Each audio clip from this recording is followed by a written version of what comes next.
নমস্কার বন্ধুরা, ট্রেডিং কেরিয়ারে আরেকটি ভিডিওতে আপনাদেরকে স্বাগত জানাই।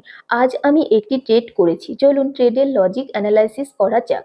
মার্কেটে এখানে অল টাইম হাই, অর্থাৎ এটা একটা রেজিস্ট্যান্স জোন এবং নিচে এখানে একটা লিকুইডিটি জোন ও 5 minute time frame order block আছে, অর্থাৎ এটা একটা সাপোর্ট জোন।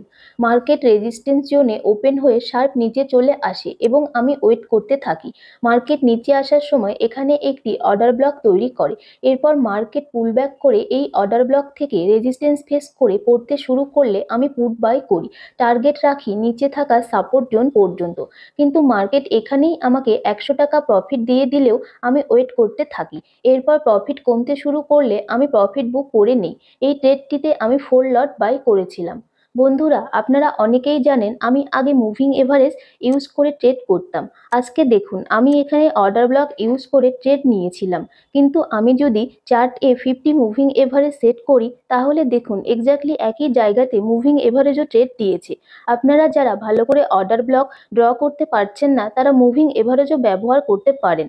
আজকের মার্কেটের উপর অর্ডার ব্লক নিয়ে আমি আরেকটি ভিডিও আগামীকাল পোস্ট করব। ধন্যবাদ।